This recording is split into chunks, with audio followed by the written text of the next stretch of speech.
director, Juan Carlos el otro Sergio Chelone. Entre esas dos personas se trajo aquí a la Argentina dos temas que son los de interés nuestro en la actualidad: los cúmulos globulares, del doctor Juan Carlos Forte, que incluso fue una de las primeras personas a nivel internacional en trabajar en ese tipo de objetos en la década del 80, y la galaxia de tipo temprano, que fue la tesis doctoral del doctor Sergio Chelone, que es actual director del Complejo Astronómico de Leoncito.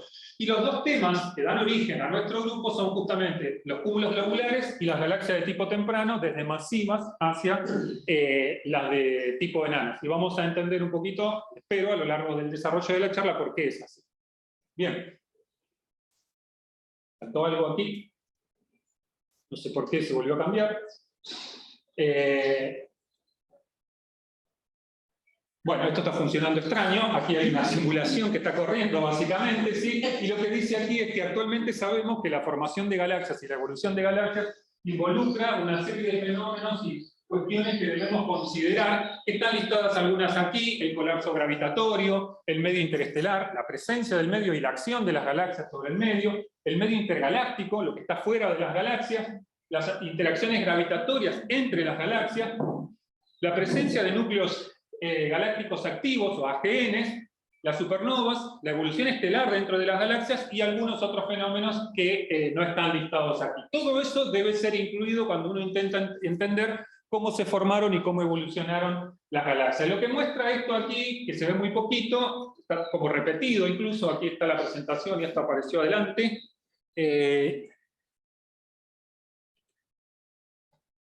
Es una simulación de unos 100 megaparsecs de helado, un volumen cúbico, de la colaboración Illustris, y lo que muestra básicamente es la evolución de lo que se cree es una galaxia elíptica AZ0, ¿sí? Y lo que muestra la película es una gran cantidad de interacciones entre todos los elementos que componen la galaxia, perdón, el conjunto de galaxias simuladas, gracias Juan, que termina, como ven aquí, a Z0 en algo que tiene apariencia de tipo temprano, que ahora vamos a profundizar un poquito más. Esta simulación la pongo por varias razones, y alguna de ellas tiene que ver con que el tema de cómo aparecen las galaxias elípticas masivas es básicamente un hilo conductor de esta charla, ¿sí? Bien, lo otro que sabemos en la actualidad es que si queremos estudiar la formación y evolución de las galaxias, debemos hacerlo en un contexto cosmológico. ¿Qué significa eso? Bueno, ya desde el trabajo, por lo menos a mi juicio, de la década del 60 del siglo pasado, de Beatriz Kimsel, quien es la que sienta las bases de los modelos evolutivos de galaxias, que son los mismos que se siguen utilizando hasta la actualidad, ella mostró que es imposible estudiar la evolución de las galaxias si uno no tiene en cuenta esa evolución justamente en un contexto cosmológico y con las escalas que eso implica. En el caso que estamos hablando, obviamente implica escalas de tiempo del orden de los miles de millones de años. Tiempos que son larguísimos y que implican la evolución propia de las galaxias, aparte de la evolución del universo como un todo, ¿sí? Bien. Bueno, lo que sabemos hoy en día es que supuestamente el universo comienza hace unos 13.600 millones de años, a partir del Big Bang, se produce la etapa inflacionaria, y luego cuando el universo se enfría lo suficiente como para que la materia se recombine, se produce un momento en el cual la luz puede viajar libremente a través del universo, y vemos esa etapa del universo ahora como lo que conocemos como el fondo cósmico de radiación, donde se pueden ver las fluctuaciones que había en ese momento en el universo. El universo se sigue enfriando y luego se aparecen a unos 400 millones de años aproximadamente después del Big Bang las primeras estrellas y las primeras galaxias, y más o menos hasta los 900 millones de años, un poquito antes de 1.000 millones de años, se cree que se ensamblaron la mayoría de las galaxias que observamos hoy en día, ¿sí? A partir de ahí, el universo sigue evolucionando de manera dramática hasta unos 2.000 millones de años aproximadamente, eso es Z3, y a partir de ahí se cree que la presencia de los AGN hace que las galaxias dejen de evolucionar de manera tan drástica, porque los AGN se cree que son responsables de impedir que siga cayendo gas frío hacia las galaxias, lo cual era lo que alimentaba su crecimiento. A partir de ahí, las galaxias evolucionan de manera más tranquila y de manera secular, y a través de fusiones que son un poco menos frecuentes que en el pasado, ¿sí? Bueno, acá hay un astrónomo mirando a lo lejos, tratando de visibilizar todo eso como si fuese posible hacerlo a ojo desnudo, lo cual obviamente sabemos que no es así. Y Piensa en particular este astrónomo en estos dos tipos de objetos, los cúmulos globulares y las galaxias de tipo temprano. ¿Por qué razón? Porque estos objetos, por las edades que tienen sus poblaciones estelares, que en general son del orden de los 10.000 millones de años o más, son los primeros en formarse en el universo. Entonces, estudiar este tipo de objetos nos permite estudiar el registro fósil de esas primeras etapas de la evolución del mismísimo universo.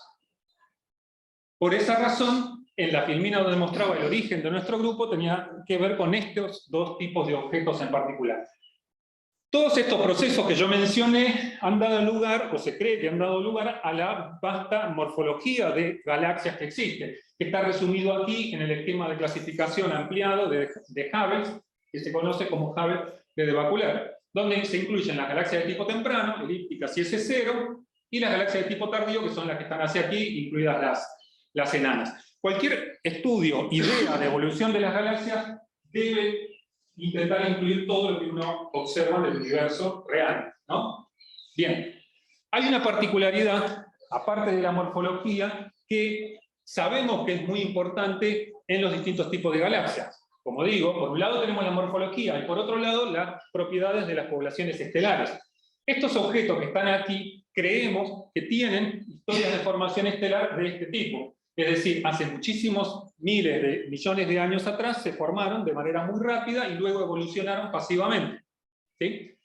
En cambio, los objetos de tipo tardío tienen una evolución esquemática de este tipo. Surgen en un momento y luego van formando estrellas a lo largo de toda la historia evolutiva del universo, muchas veces con un ritmo creciente y en otros casos con un ritmo ligeramente decreciente. Aquí ya podemos, si han prestado atención y no nos hemos perdido, algo interesante, y es, lo que acabo de decir tiene cierto conflicto o tirantez con lo que mostré al principio, sobre todo con las simulaciones como la que les enseñé hace unos minutos, y que justamente en la simulación que nosotros estábamos viendo se veía que la evolución de las galaxias masivas era bastante progresiva a lo largo del tiempo, y sin embargo lo que nosotros observamos es esto, ¿sí? Objetos que se formaron hace muchísimos miles de millones de años y están evolucionando en forma pasiva.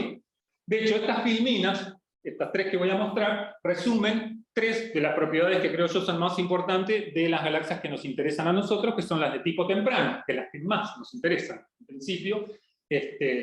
Uno de ellos es la edad. Lo que se puede ver es que a medida que los objetos son más masivos, o sea, hacia allá, tienden a ser más viejos. Es decir, las galaxias más masivas del universo son más viejas en cuanto a sus poblaciones estelares. Y también se observa otra cosa, y es que los objetos en ambientes de baja densidad, aun si son de tipo temprano, tienden a tener poblaciones estelares más jóvenes. O sea, hay ciertos matices.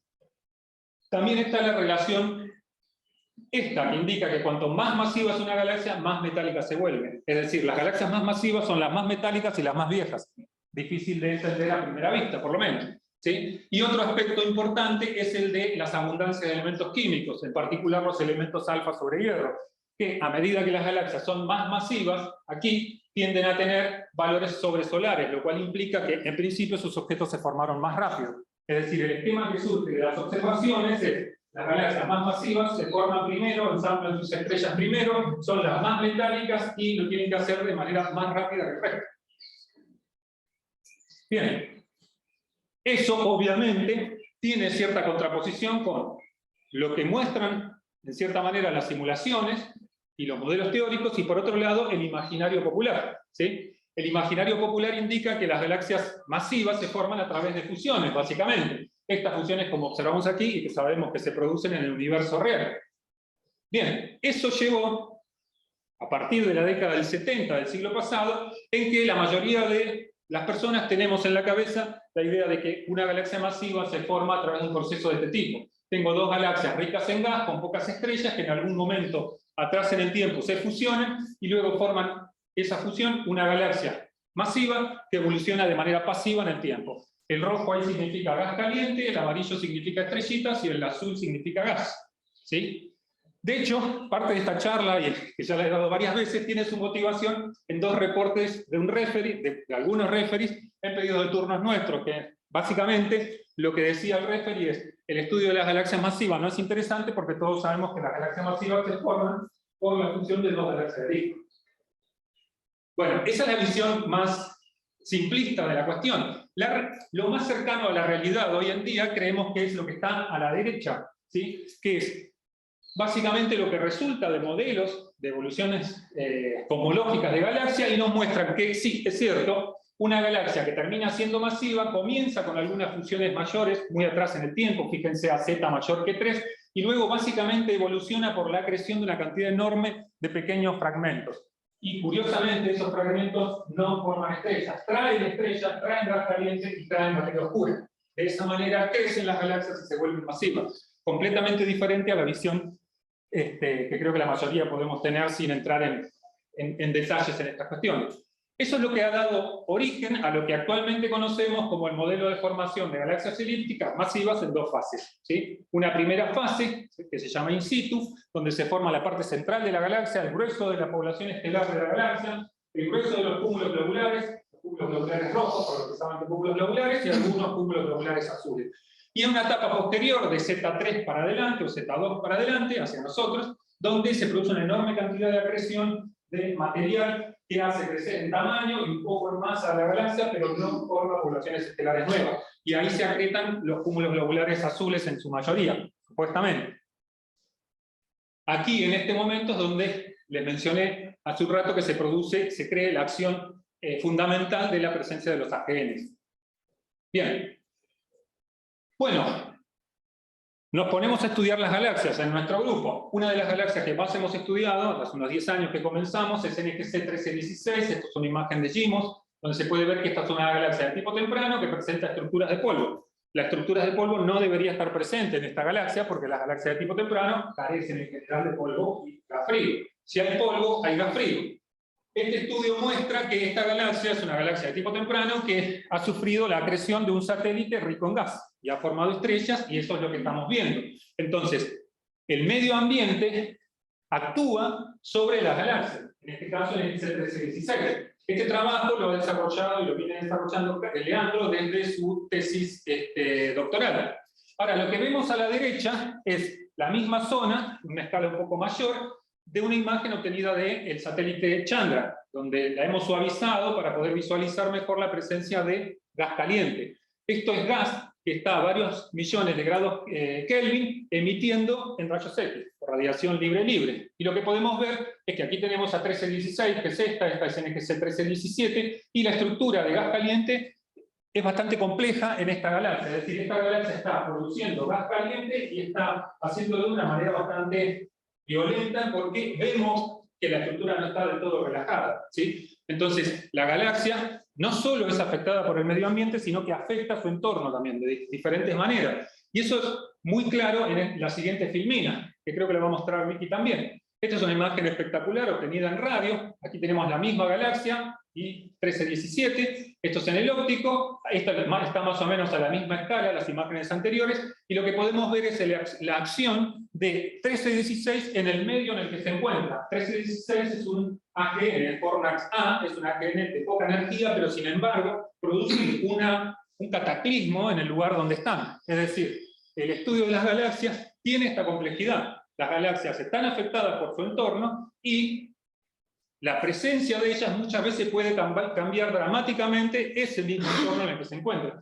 Y de hecho eso se resume muy bien en una frase, con una pregunta, que es muy común en el ámbito de la astronomía extragaláctica y que en general se aplica a las galaxias de tipo elíptica, pero es aplicable en general. Y es, ¿estas galaxias son naturaleza o crianza? Es decir, ¿las galaxias son así porque se formaron de esa manera o son el resultado del medio ambiente? Esa pregunta está abierta y no se puede, todavía no se ha respondido, y es una de las más interesantes realmente, ¿no? Bien. Con respecto a los cúmulos globulares, volvamos un poquito a ellos. Durante mucho tiempo hemos estudiado los cúmulos globulares en galaxias como Messier 87, por ejemplo, en la que se le ha obtenido una foto del agujero negro hace unos años, donde se pueden ver cúmulos globulares en dos familias, los azules, los rojos, y esta presencia de estas subpoblaciones siempre nos indicó que los eventos de formación estelar en esta galaxia por lo menos deben haber sido dos, para formar dos familias completas. Es decir, esto que está aquí, múltiples eventos de formación estelar producen múltiples poblaciones de cúmulos globulares.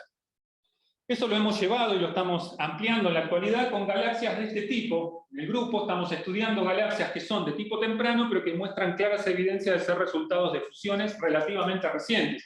Y entonces hemos comenzado a utilizar un análisis que no es como el que acabo de mostrar, sino que ahora usamos planos de color para utilizar mayor cantidad de información, y podemos ver, por ejemplo, en el caso de NGC 1700, que es esta galaxia que está aquí, que esta galaxia posee por lo menos 4 subpoblaciones de cúmulos globulares, lo cual indica que hubo 4 eventos diferentes de formación estelar intenso, o por lo menos 4 canales diferentes en los cuales se formaron las estrellas y los cúmulos globulares de esta galaxia. Y la pregunta que perseguimos responder, es un trabajo que estamos recién iniciando, es la que está en el medio. Estas galaxias que tienen apariencia temprano, ¿serán en algún momento galaxias similares a las elípticas que vemos hoy en día?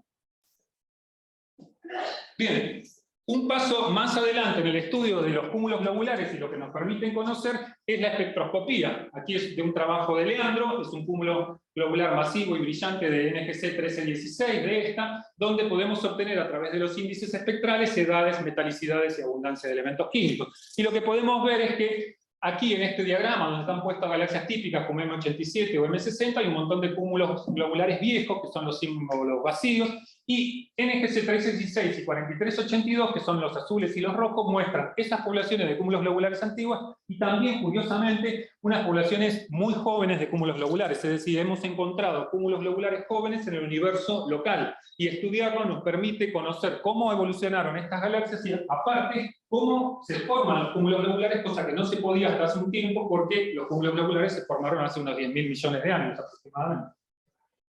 Estamos dando un paso más en este tipo de estudios a través de la obtención de la historia de formación estelar de estos objetos, a través de la técnica del ajuste espectral completo, ¿sí?, que nos permite conocer de qué manera se ensambló la componente estelar de estos objetos. Por ejemplo, aquí vemos que hay una población dominante en el cúmulo de unos 2.000 millones de años de edad, una población tal vez un poco más vieja, de 12.000 millones de años, y algo más joven, ¿sí? Bien, con respecto a las poblaciones estelares de las galaxias, también estamos estudiando relaciones fotométricas, como esta, muy conocida, la relación color-luminosidad. Cuanto más luminosa es una galaxia, hacia la derecha, más metálica se vuelve, o sea, más roja. Es decir, lo que está detrás de esta relación es lo que mostré antes, la relación masa-metalicidad de las galaxias. Este estudio es parte de la tesis doctoral de Cecilia, y básicamente lo que intentamos hacer aquí es analizar cómo influyen diferentes grupos de componentes químicos en la posición que tienen las galaxias en estos tipos de diagramas, ¿sí?, que tienen una dispersión clara y natural. Bien. Con respecto a las poblaciones estelares en las galaxias, este es otro trabajo que estamos desarrollando con Victoria Reinaldi, en este caso sacándole un poco del ámbito natural de su trabajo, que eran los AGNs, para estudiar 4382, una de las galaxias que les mostré antes, que sabemos que es el remanente de una fusión.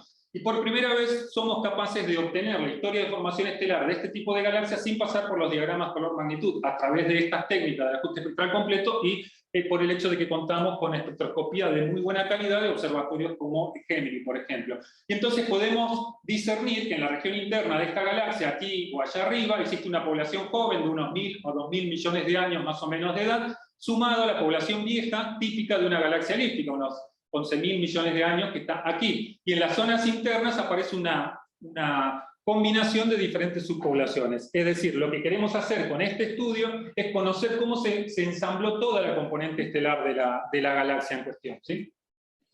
Bien, un último trazador que utilizamos de las galaxias de tipo temprano es el gas caliente. Estas galaxias presentan halos de gas caliente, como les mostré en el caso de 1316. Y su presencia nos da información sobre la evolución que siguieron. Y por otro lado, no está claro en la actualidad cómo se forman estos halos, ni tampoco cómo se mantienen calientes, porque el gas caliente tiende a enfriarse. Sin embargo, estas galaxias muestran halos de gas caliente que sobreviven miles de millones de años, ¿sí? Esto es de un análisis que estamos haciendo también con Victoria, y que involucra las galaxias que le mostré en las figuras anteriores. Bien, en el extremo de las galaxias de tipo temprano están las galaxias enanas, ¿sí? Esto es el grupo Pegasus, es un estudio que está en el marco de la tesis de Nelly González, y este campo es un campo de GMOS obtenido de esta zona. Se borraron las galaxias masivas y se observan galaxias enanas, estas que están aquí. Esas galaxias enanas no son el objetivo del estudio, sino que son estas pequeñas manchitas que están aquí. ¿sí? Que son las galaxias más débiles que conocemos en el universo, galaxias de bajo brillo superficial.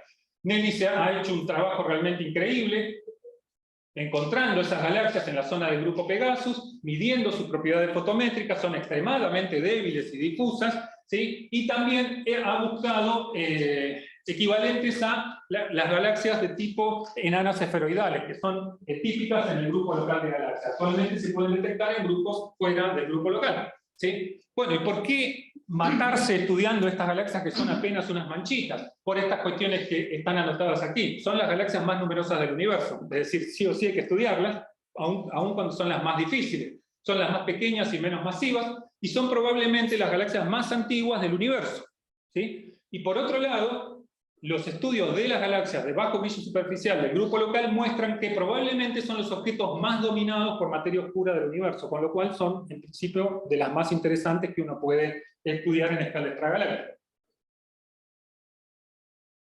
En este tema de las enanas, otra persona que está trabajando es Natalia, junto con Carlos y conmigo, con un par de galaxias que plantea un escenario muy interesante, y es: hoy en día no se conoce exactamente cómo se forman las galaxias de tipo lenticular en ambientes de baja densidad, y tampoco se sabe exactamente cómo se forman las enanas en muchos ambientes. Entonces encontramos un par que justamente es una galaxia de tipo temprano, una S0, en un ambiente de baja densidad que hemos estado estudiando en estos años, y que su satélite es una enana de tipo temprano. Entonces esta galaxia la estamos estudiando tanto desde el punto de vista fotométrico como espectroscópico para poder entender cómo ha ensamblado sus estrellas a lo largo de su evolución. Bien, un último aspecto para mencionar de los trabajos que estamos desarrollando es la comparación con los modelos, ¿sí? Esto es un trabajo que va en el marco de la tesis de Lucas Xenocrati. Lucas, lo que le planteamos como proyecto fue lo siguiente: hay gente que se dedica a las simulaciones numéricas y hay gente que hacemos observaciones y tratamos de buscar esas simulaciones. Hay un problema en el medio, y es que no nos entendemos. En general no nos entendemos. Entonces el objetivo de la tesis es estudiar los resultados de las simulaciones numéricas buscando herramientas que nos permitan comparar lo que se observa con lo que se predice por los modelos. Y eso no siempre es simple y no siempre es posible. Esto es solo un ejemplo de hace unos cuantos años atrás del trabajo de Lucas, que básicamente consistió en identificar algo tan simple como galaxias elípticas en una simulación. Esta es la simulación Eagle.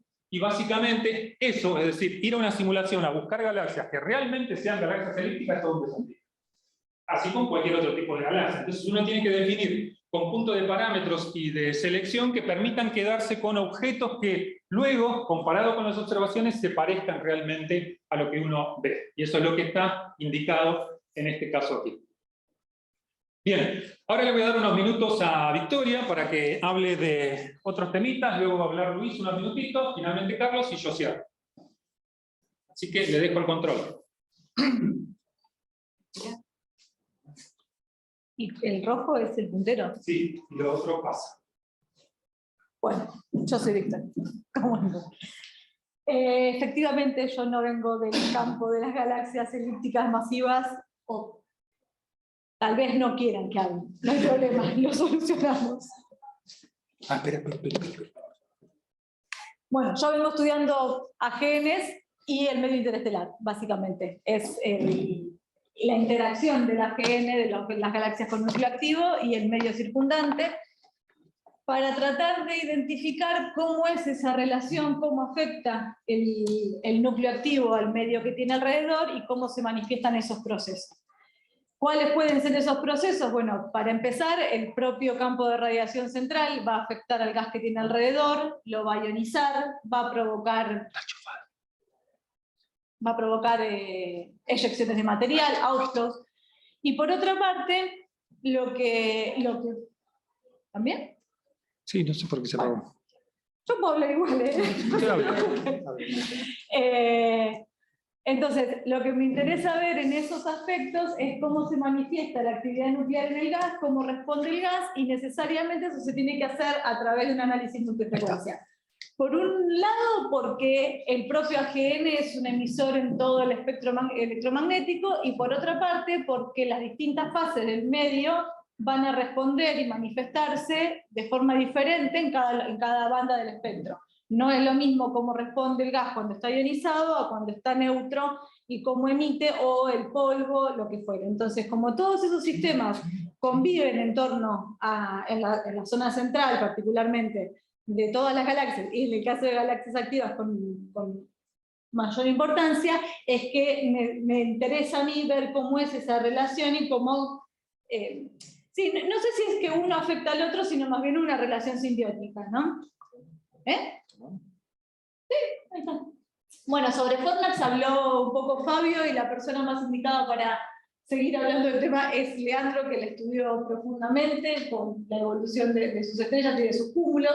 Yo se las quiero mostrar acá simplemente porque es bellísima, y soy más linda en azul que en rojo. Y es la radiofuente más cercana, es un objeto enorme, y que tiene justamente todos esos condimentos muy visibles, todas las componentes del gas, el polvo, la radiación. Esto es emisión de radio, sincrotrón, o sea, se ven todas las manifestaciones de esos procesos térmicos y no térmicos.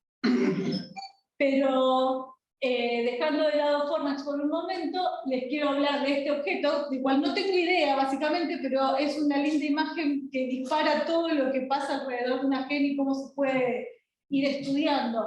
Porque esta galaxia en 640 es un AGN doble, es una galaxia que sufrió interacciones, hay una ensalada de cosas ahí impresionante, tiene dos núcleos, y los dos núcleos son activos. Uno es de tipo Liner, este de acá, y este es un tipo Seyfert, ahora les comento brevemente, pero esta imagen del Hubble muestra cómo van apareciendo todas estas componentes de las que les hablaba. Por un lado, los dos núcleos, que ya es una cosa rara. A ver, rara, es llamativo. Que los dos sean AGNs es lo que lo hace más interesante todavía. Pero además de eso, tiene brotes de formación estelar violento cerca del núcleo, tiene eyecciones. Se manifiesta a través del gas esta inyección de energía por parte del AGN. Acá se ve en oxígeno 3, que es una línea de emisión, acá se ve con H-alfa. Esta imagen del sable es de color compuesto.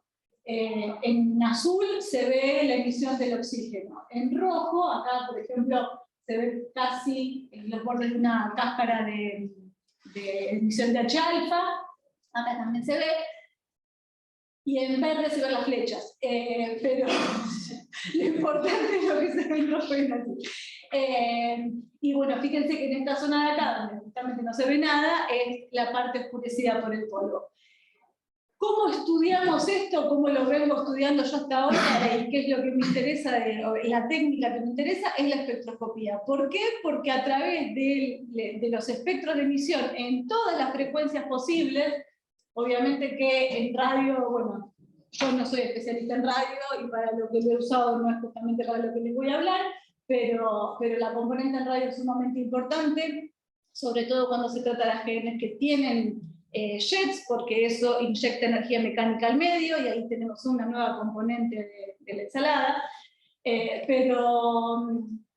Bueno, y en otras bandas, los espectros de emisión sí nos van dando información sobre la composición del gas, o sea, desde la composición química hasta la forma en que, cómo está emitiendo, cómo responde el gas, está dando cuenta de cuánta energía fue capaz de absorber. Las líneas de emisión también nos están indicando cuánta energía fue necesaria para generarla, y eso cada banda del espectro la va manifestando de una manera diferente. Y eso se puede ver en espectros de emisión tanto de infrarrojo como en el óptico como en rayos X. La manera de estudiarlo a través de los espectros es una de las maneras, es a través de los diagramas de diagnóstico. Cada una de las diagramas de diagnóstico viene a ser un conjunto de parámetros, que en este caso son líneas de emisión, en donde uno tal vez pueda, en distintas zonas del diagrama, ubicar diferentes procesos. Y eso es lo que se ve acá. Estudiando de esta manera, en zonas localizadas de esos espectros, espectros en las zonas localizadas de la galaxia, quiero decir, es que se identifica que esto es un núcleo de tipo Liner, porque cae en esta zona, este núcleo es de tipo Seyfert, porque cae en esta zona de por acá, pero a la vez ahí intervienen otros procesos, como pueden ser procesos de choque, o bien directamente, y por un análisis que requiere ya la componente infrarroja incluso, desentramar un lío bastante grande que hay a través en este conjunto de objetos que son los liners, que no necesariamente tal vez se trate de galaxias con núcleo activo, por débil que sea, sino que se trata justamente de galaxias retiradas, galaxias masivas, viejas, que ya no tienen formación estelar activa, pero cuyo gas está emitiendo porque hay estrellas evolucionadas, por supuesto, en todo sistema estelar hay estrellas evolucionadas, y son la mayoría además, que están expeliendo su material al medio interestelar, y esa componente gaseosa se comporta de la misma manera que un núcleo activo cuando se detecta en la zona nuclear. Así que, por un lado, este es uno de los análisis que me interesa seguir haciendo, y vinculándome ahora, bueno, con el grupo particularmente en este sentido, ¿no? De desentramar qué pasa en este grupo de galaxias cuando las miramos con más detalle y en otras bandas. Y la otra parte del trabajo que quiero empezar ahora, que no lo tengo, no es mi campo esto, pero sí me interesa muchísimo ver cómo se relaciona con los trabajos que vienen haciendo los chicos, que es justamente el escenario de fusiones de galaxias, en donde esa fusión, cuando es rica en gas y en polvo, bajo ciertas condiciones, lo que termina sucediendo es que el material acretado por una galaxia queda concentrado en la zona nuclear y conserva las propiedades de la galaxia de donde vino. O sea, no llega el sistema, cuando al momento de observarlo, no llega a una etapa de relajación, donde ya todo está mimetizado, si se quiere, con la galaxia anfitriona ahora, la que se tragó a la otra, digamos, sino que en la parte nuclear conserva las propiedades del gas de la galaxia con de la galaxia, ¿cómo se dice? Acretada, ahí está, se me fue. Entonces lo que sucede en esos casos es que ese núcleo, al conservar esas propiedades, queda cinemáticamente desacoplado de la nueva galaxia. Y hay casos en particular en donde, bueno, que sea desacoplado quiere decir que rota de manera diferente al resto de la galaxia, pero no conforme con eso, hay otras situaciones en donde, además de quedar desacoplado, queda directamente contrarrotante. El caso extremo, ¿no? Toda la galaxia girando por un lado y el núcleo alrededor girando en sentido contrario. Este ejemplo que les muestro acá en la imagen del medio es un objeto en donde sucede eso justamente, pero además es una GN. Entonces, lo que me interesa a mí ver es situaciones como esta, que les muestro acá. Este es un trabajo en donde estudiaron la zona nuclear. Esto que se ve acá es justamente ese núcleo contrarrotante, en donde hay una cantidad muy importante de material interestelar, gas, polvo, sobre todo gas molecular, la componente más masiva, y lo que están estudiando esta gente es ver si ese núcleo cinemáticamente desacoplado también está alimentando el agujero negro. Porque la galaxia se sigue viendo con actividad, no se ha visto disminución de esa actividad, y para que haya actividad nuclear tiene que haber contenido de gas y polvo que pueda alimentar ese proceso de acreción. Así que en esta etapa es donde me encuentro ahora, tratando de entender esto sin demasiado detalle por ahora. Lo dejo con Carlos. ¿Sí?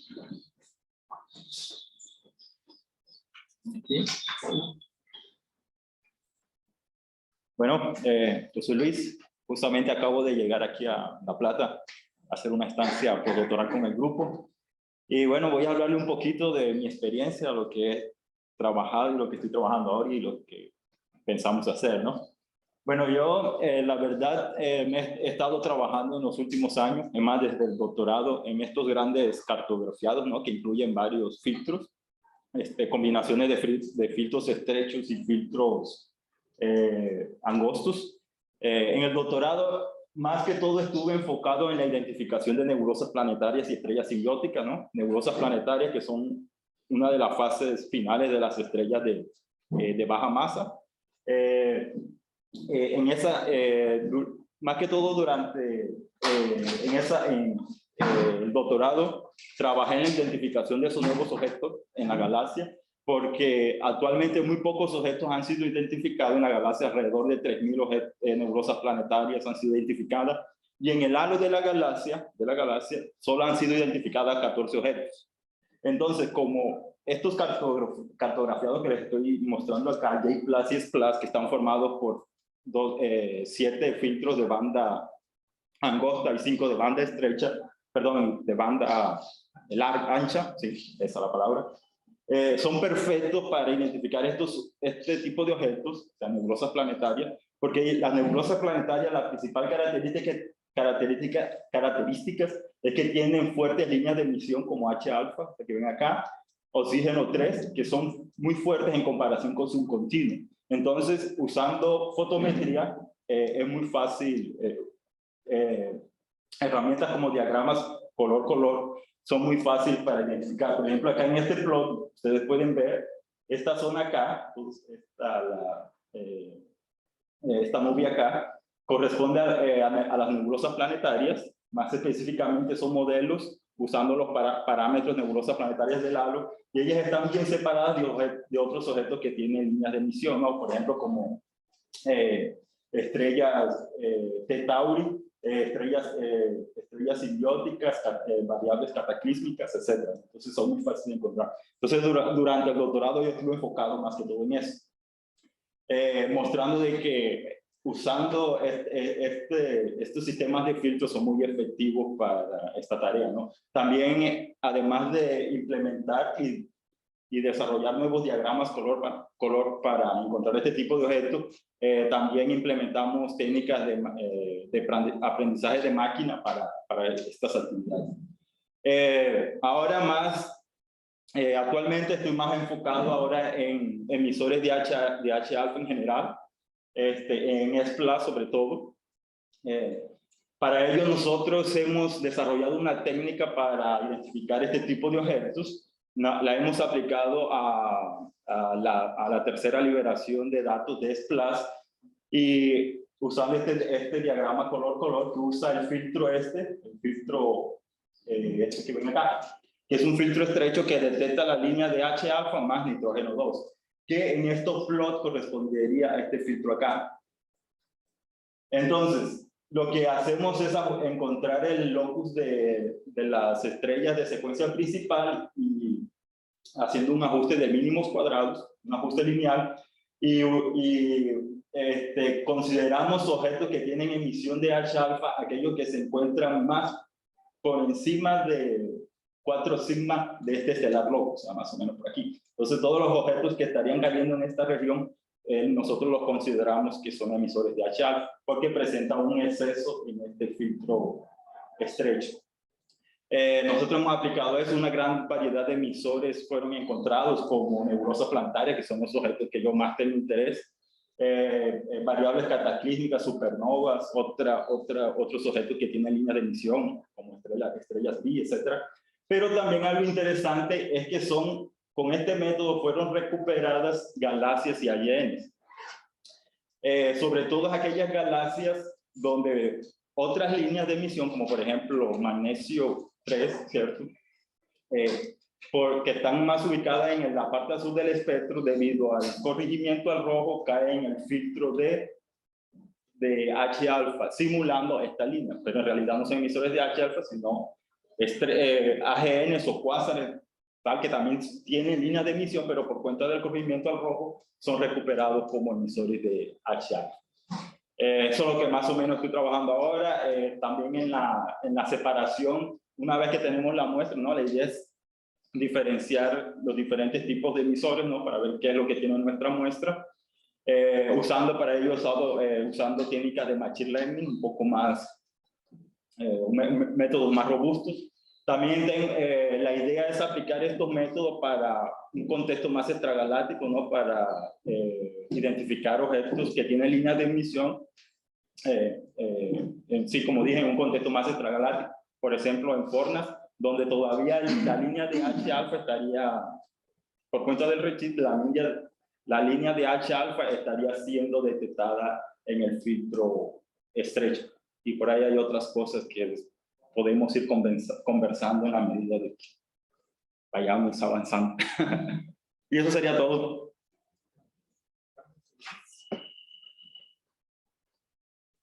Bueno, ¿qué tal? Buenas tardes. Vamos a ir rápidamente un poco. Quería mostrar algunos trabajos que fuimos colaborando en este último tiempo. ¿Sí? Como verán, los tópicos que aquí se marcan no tienen nada que ver con lo que hacemos nosotros, pero como un poco lo que es la idea también de esta charla de los martes, tratar de generar colaboraciones con otro grupo de trabajo, ¿no? Entonces, rápidamente, el primer trabajo que les quiero contar que realizamos la colaboración es con el de Grupo de Ciencias Planetarias, ¿sí? Que junto con Leandro arrancamos a lograr con lo que es con Gonzalo de Lía y Magdalena Zanardi. También sumamos el apoyo de Luciano García, ¿sí? De Córdoba, que actualmente es el coordinador de la oficina Gemini. Entonces, para entrar en contexto un poco del Grupo de Ciencias Planetarias, el estudio de los exoplanetas, aproximadamente un 8% de los mismos presentan órbitas excéntricas, ¿sí? Con un alto valor de excentricidad. Esto se cree que es por scattering planeta-planeta, ¿no? Entonces, Macarena, durante su tesis doctoral, estudió este efecto de scattering en sistemas que tenían al menos 2 planetas gigantes gaseosos. Y lo que encontraba en las simulaciones era que, por un lado, se tenía un sistema con un planeta interno excéntrico, y también quedaba otra configuración, que era un planeta interno gigante excéntrico y un planeta con una órbita mucho más extendida.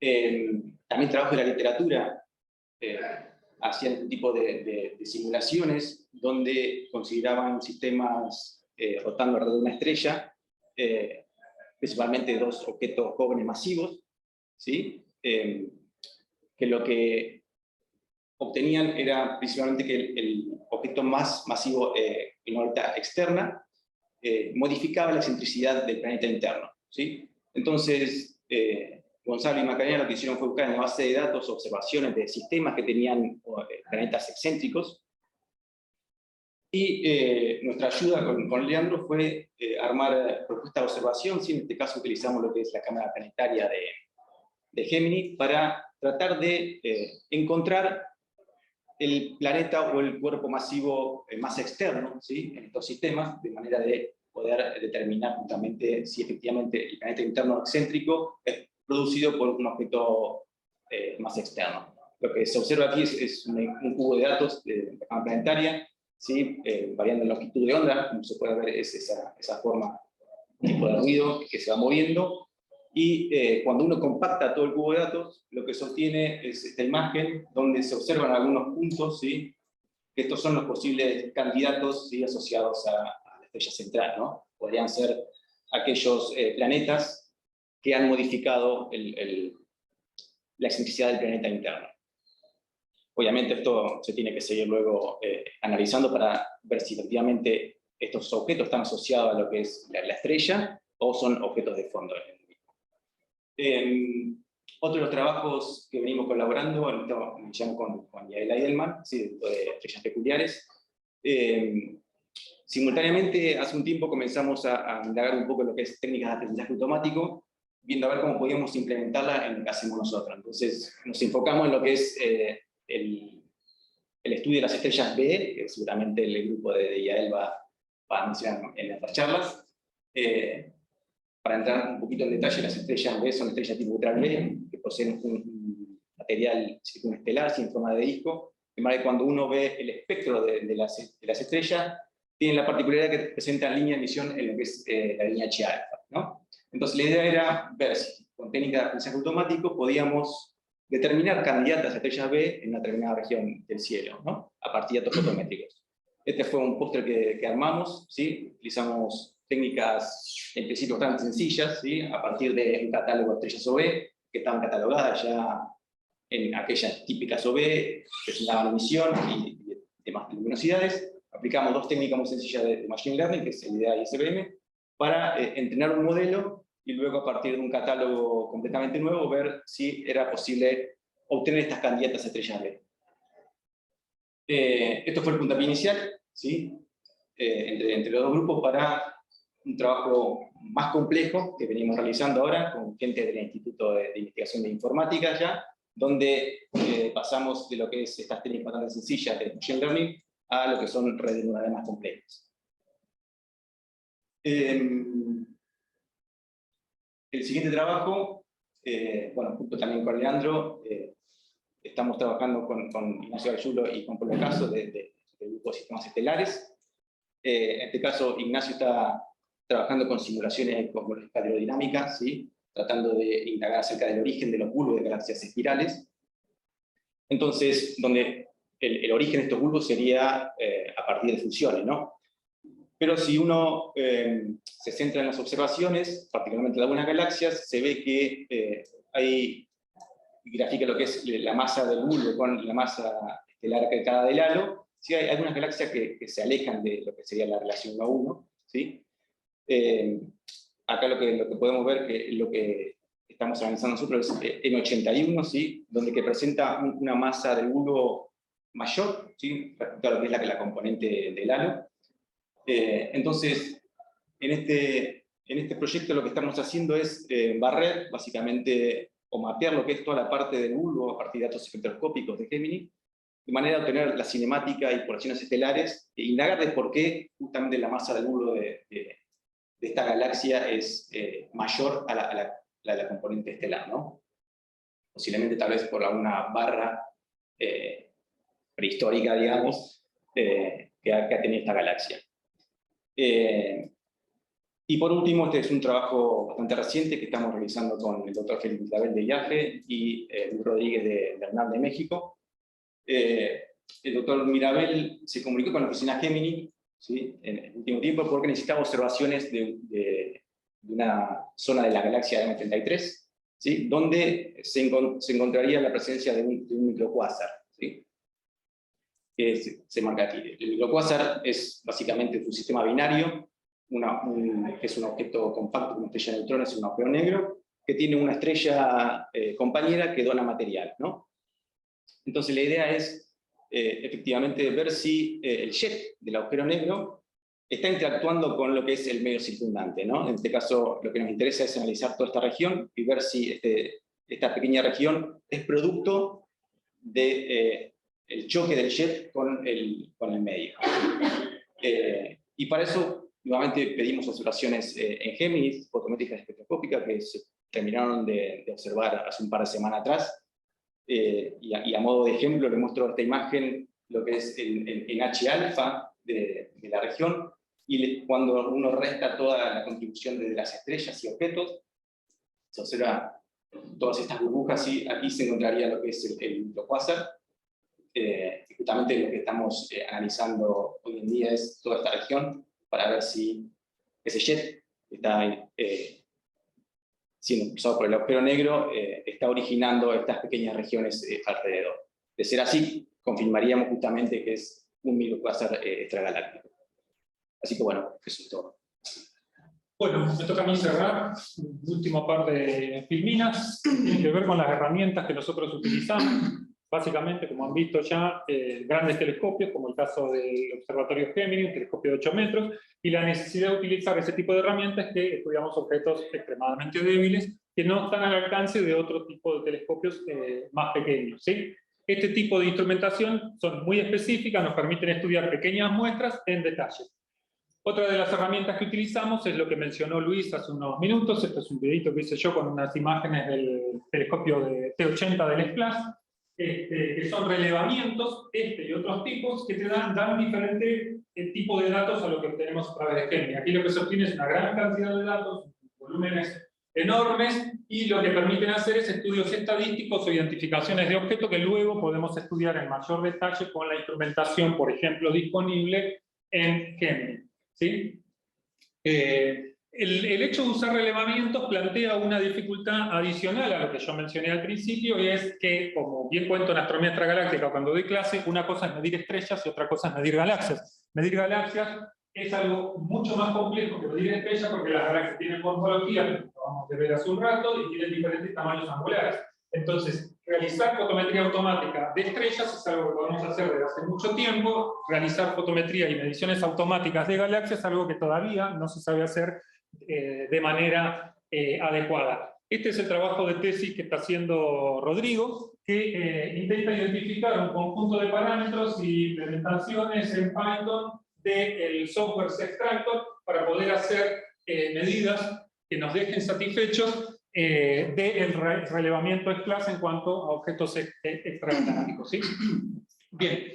Esta es la última filmina, esto es lo que les acabo de comentar recién. Les reitero lo de las herramientas que utilizamos, que es la comparación con modelos y simulaciones, en principio estos tres tipos, ¿sí? Aunque no es, digamos, no es restringido a eso. Y en cuanto a la utilización de recursos de computación, nosotros, como hemos visto, no realizamos las simulaciones numéricas nosotros mismos, utilizamos el trabajo que realizan otras personas, realizamos reducciones de datos, eso implica tener un gran volumen de almacenamiento de datos que nosotros en la actualidad lo tenemos en nuestro propio grupo a través de estos sistemas RAID, y con la llegada de Luis estamos comenzando a implementar el uso de las GPUs para hacer justamente procesos de Machine Learning o aprendizaje automático. Pero lo más importante en cuanto a las herramientas y a las colaboraciones es lo que decimos al final. Es decir, es necesario en todos estos temas tener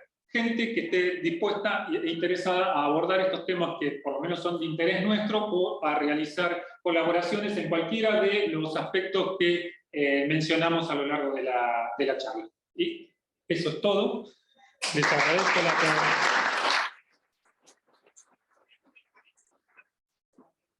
Y disculpen todos los problemas técnicos que pudieron ocurrir, salvo que se me vaya la voz, creo que ocurrió de todo. Así que, bueno, una lástima, pero completamente inmanejable por parte nuestra. ¿Alguno quiere hacer un comentario, preguntas?